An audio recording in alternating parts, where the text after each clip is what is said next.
આપ સર્વને મારા જય શ્રી કૃષ્ણ. ગાથા ચેનલ પર આજે આપણે અષાઢ માસના કૃષ્ણ પક્ષની એકાદશી એટલે કે કામિકા એકાદશી વિશે સાંભળીશું. આ એકાદશીની કથા સાંભળવા માત્રથી વાજપેયી યજ્ઞનું ફળ મળે છે.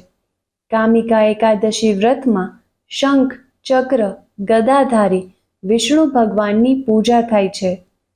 જે મનુષ્યો આ 11ના દિવસે વ્રત કરીને ભક્તિપૂર્વક તુલસીદળ ભગવાન વિષ્ણુને અર્પણ કરે છે, તેઓ આ સંસારના સમસ્ત પાપોથી દૂર રહે છે.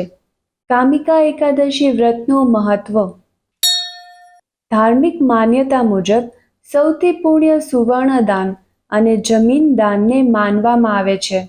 એવું કહેવાય છે કે જે પણ જાતક સુવર્ણ કે ભૂમિ દાન કરે છે તે જાતકને મોક્ષની પ્રાપ્તિ થાય છે અને પુનર્જન્મ થતાં તે વ્યક્તિ અપાર ધન અને જમીનનું સામ્રાજ્ય પ્રાપ્ત કરે છે. કથા મુજબ વાત આવે છે કે સામાન્ય વ્યક્તિ આ પુણ્યને કેવી રીતે પ્રાપ્ત કરી શકે? ન તો તેની પાસે ભૂમિ દાન કરવા માટે જમીન છે કે ન તો સુવર્ણ દાન કરવા માટે ઘરેણાં. આવી સ્થિતિમાં તે આ પુણ્યને કેવી રીતે પ્રાપ્ત કરી શકે?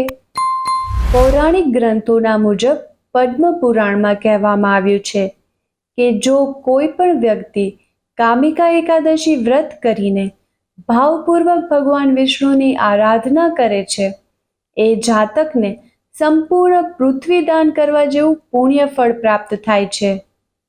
શ્રીમદ ભાગવત પુરાણ મુજબ એકવાર ભગવાન શ્રી કૃષ્ણે યુધિષ્ઠિરને કહ્યું, જે ફળ વાજપેયી યજ્ઞ કરવાથી પ્રાપ્ત થાય છે એ જ ફળ કામિકા 11નું વ્રત કરવાથી પ્રાપ્ત થાય છે. કામિકા એકાદશીના વિષયમાં કહેવાય છે કે જે વ્યક્તિ આ દિવસે વ્રત કરીને ભગવાન વિષ્ણુની પૂજા અર્ચનામાં મન લગાવે છે, તેના બધા પાપ મટી જાય છે અને વ્યક્તિ ઉત્તમ લોકમાં સ્થાન પ્રાપ્ત કરવા યોગ્ય બની જાય છે.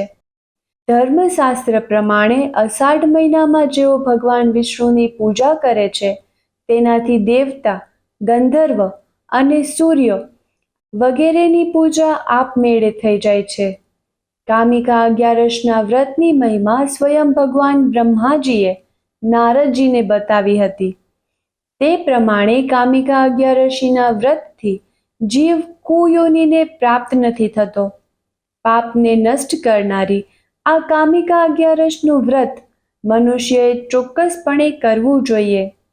પાપરૂપી કીચડથી ભરેલ સંસાર સમુદ્રમાં જે વ્યક્તિ ડૂબી રહ્યા છે એમના ઉદ્ધાર કરવા માટે કામિકા એકાદશીનું વ્રત સૌથી ઉત્તમ ગણાય છે. કામિકા એકાદશીનું વ્રત કરનાર જે મનુષ્ય રાત્રે જાગરણ કરે છે તેમને ક્યારેય ભયંકર યમદૂતના દર્શન નથી થતા અને ક્યારેય દુર્ગતિમાં પણ નથી પડતા. આ એકાદશી બધા પાતકોનું હરણ કરનારી છે. આથી મનુષ્યએ આનું વ્રત કરવું જોઈએ. આ સ્વર્ગલોક અને મહાપુણ્ય ફળ પ્રદાન કરનારી એકાદશી છે. જે મનુષ્ય શ્રદ્ધા સાથે આનું મહાત્મય સાંભળે છે એ બધા પાપોમાંથી મુક્ત થઈને શ્રી વિષ્ણુ લોકમાં જાય છે. બોલીએ શ્રી કૃષ્ણ કનૈયા લાલ કી જય. હે મનમોહન, હે રાધા સ્વામી, હે ગોવિંદ ગોપાલ, તમે જ સંહારક છો અને તમે જ તારક છો. અમને દુષ્ટ તત્વોથી બચાવીને ભવસાગર પાર ઉતારી મુક્તિ આપો. અમારું કલ્યાણ કરો. જય શ્રી કૃષ્ણ.